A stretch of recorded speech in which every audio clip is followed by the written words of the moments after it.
throughout history, cultures.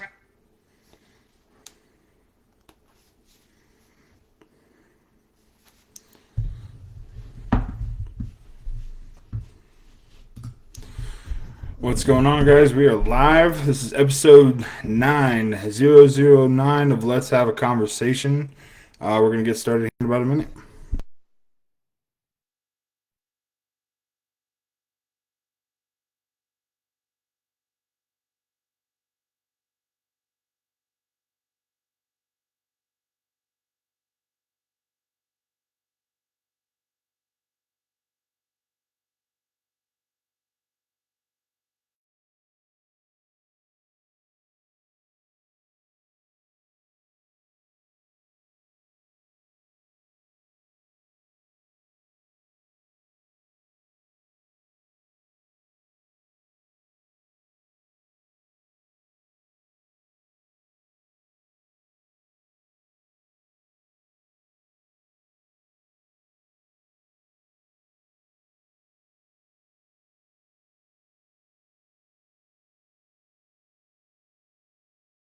All right, guys, we're going to go ahead and get started. See a couple people jumped on. Welcome to episode 9 of Let's Have a Conversation, man. It's good to be here.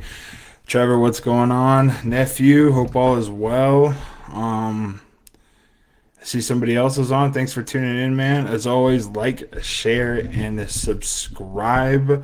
That way you are notified when I go live on Mondays for Let's Have a Conversation a little bit later today than I usually do. Actually bought myself something nice. I bought this nice chair. Been saving a little bit of money, so I picked myself up a nice chair, and it is very, very comfortable.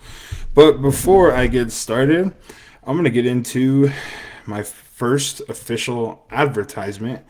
This is brought to you by PJ's Liquor. PJ's Liquor is the best selection in the Carson Valley for all of your beer, liquor, and spirits. If you have any questions, please go see Paul, the owner, Sean, or Avi. All three of them are they all have expertise in beer, liquor, and spirits. Please go see them. Help out small businesses. Let's keep pushing small businesses, guys. I am a huge supporter of small businesses. I think after you watching this, if you need a good drink, I think Sean is working there right now, and it just so happens to be that Sean is my brother. So, hey, bro, I love you. Anyway, we're gonna get started, man. Episode 9, man. More and more nonsense. Here it goes. I usually do sports first. I'm actually gonna save that for the last part because that is something that I want to talk about. Something happened a couple days ago. Not good. Something that it really upset me. But first, we're going to talk about the stimulus package, man. Stimulus package is going to go up for a vote again in the next couple days. $1.9 trillion is going to go to the to vote. Man, it is interesting to say the least. What do I have a problem with stimulus packages? Yeah, at this point, I kind of do. I just think we need to open up everything at this moment. Start opening it up. It's getting kind of out of hand. $1.9 trillion, as I said in a previous episode. I can't remember what number it was, but in 2020 alone, 23.6% of all the money that we have in circulation was printed. This is just going to lead to more and more inflation. Now, the debate on this is what's in this $1.9 trillion. Well, everybody who makes less than $75,000 a year will be receiving a $1,400 stimulus check. The married couples, you have to make less than $150K. Unemployment benefits go from an additional $300 to $400. $350 billion will go to state and local governments. $140 billion will go to colleges. It will help expand the food and healthcare programs. And then this is the part I have a problem with. $130 billion will go to K through 12 schools. But Adrian, why do you have a problem with K through 12 schools getting 130 billion dollars? I don't know how it is anywhere else, but I know here in Arizona, a couple years ago, we had this huge movement for teachers and education. It was called Red for Ed.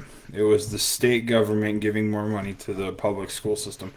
Totally all for it. Had not a problem with it. This last election, we had another bill to help some more money for the schools.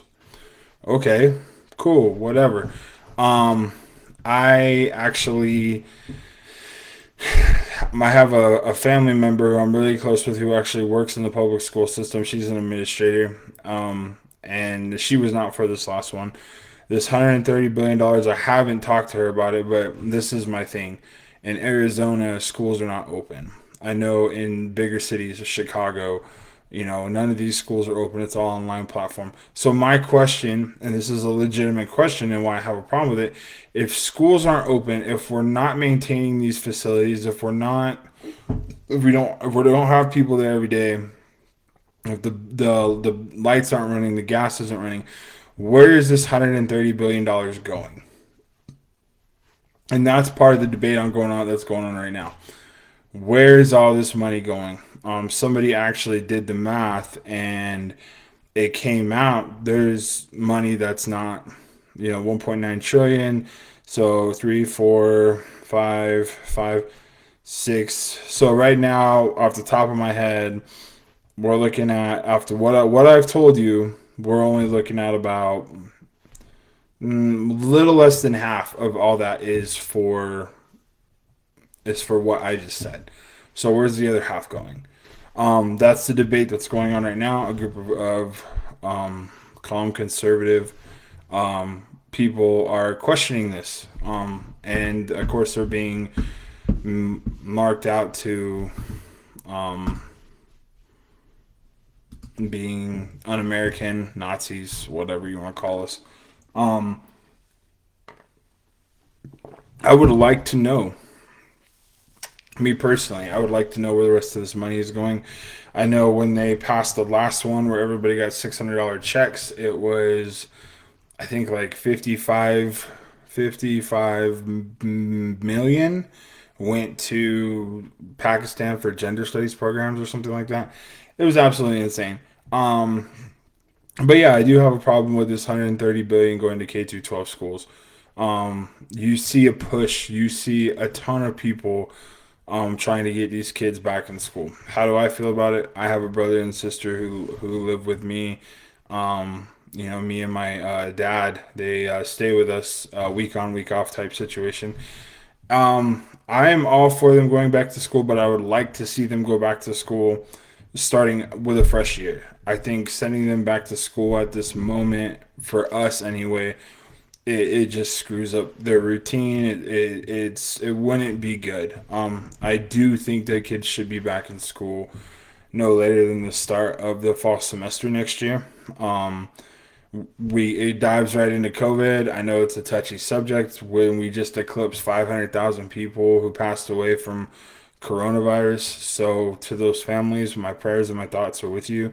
But when it comes to schools, it's already been proven children have higher immune systems. I know the teachers are worried about getting sick. I know that the vaccine's out. I know all these things are happening and it's kind of crazy, but it's time to get our kids back in school. It's time to start letting them be social.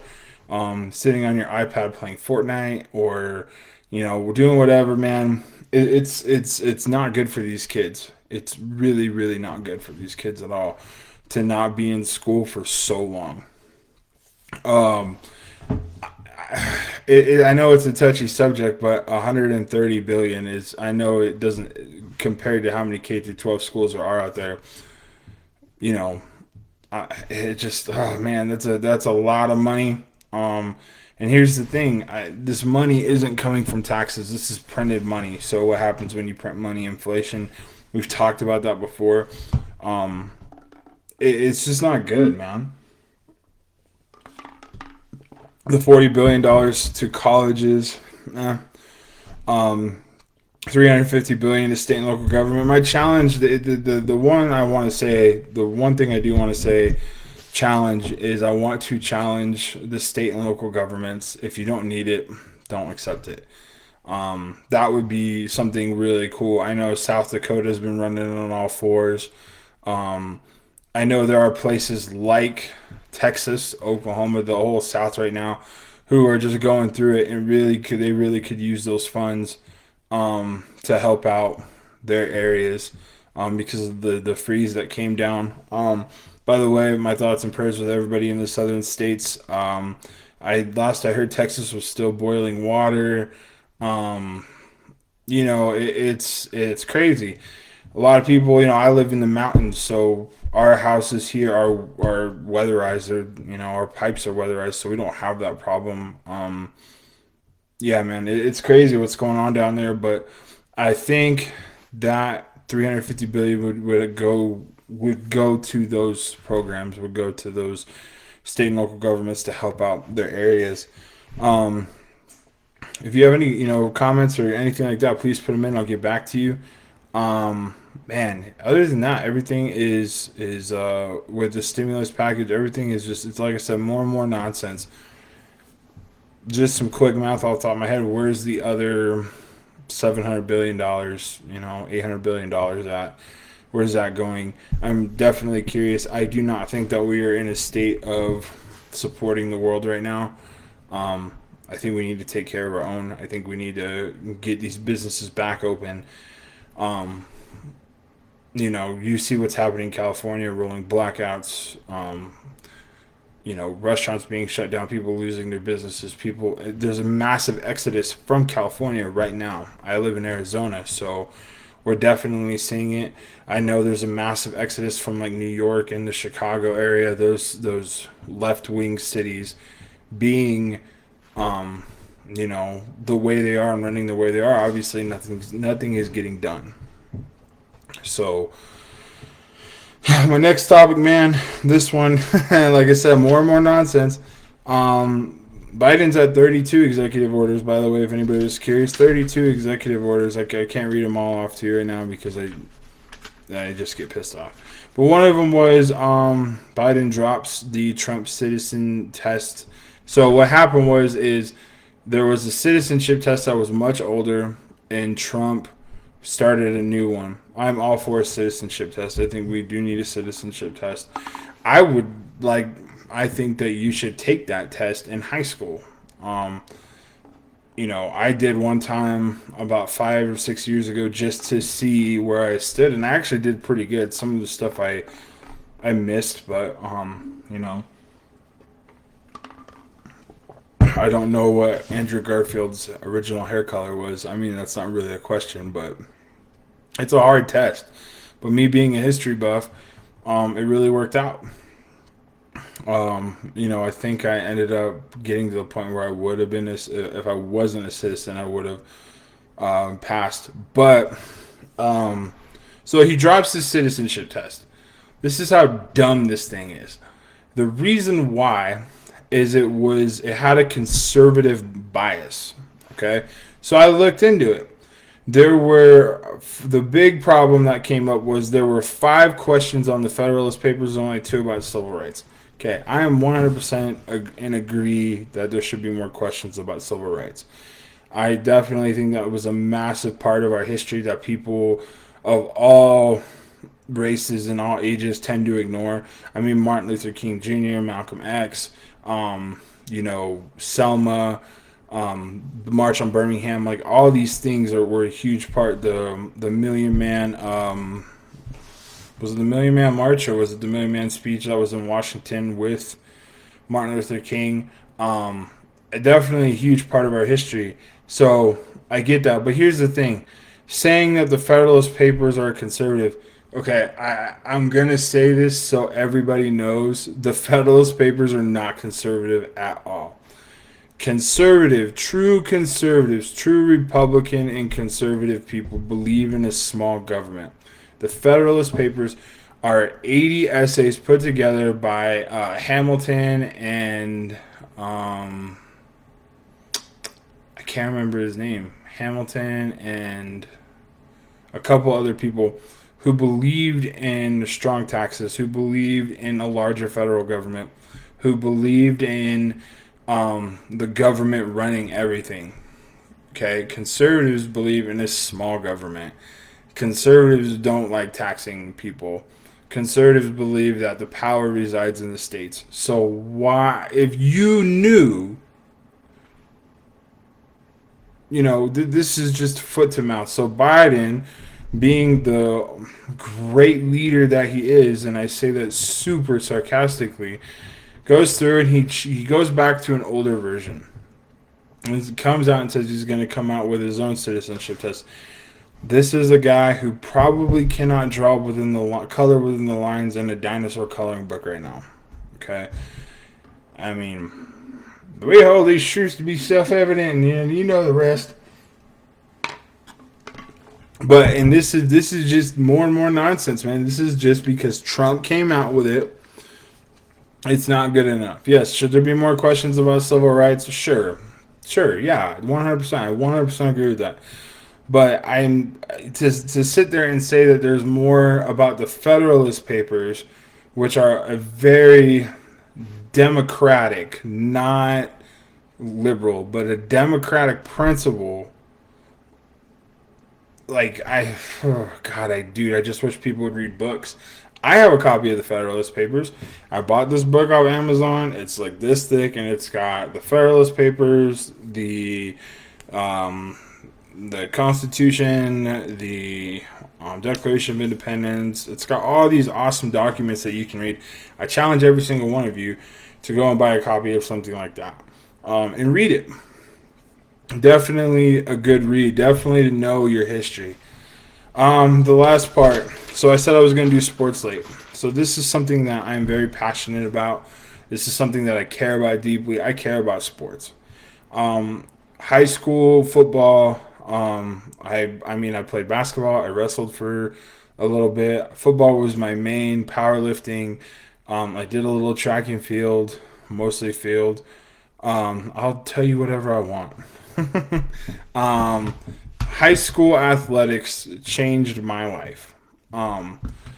So what happened is there was a camp not too long ago with Cam Newton. If you guys don't know who Cam Newton is former MVP of the NFL. He played for the Panthers for a while. Last year he played for the Patriots. Didn't have a great season, but he's a professional football player. Volunteering his time at this camp. And this kid, this high school athlete, just heckles him, man. And tells him, and I quote, "You are about to be poor." Because Cam Newton's probably going to get released from the Patriots this year. Okay, I have a huge problem with that. And I want to say that the kid did come out with a statement on Twitter and apologized and said that he was just caught up in the competition of the camp and that's not his character.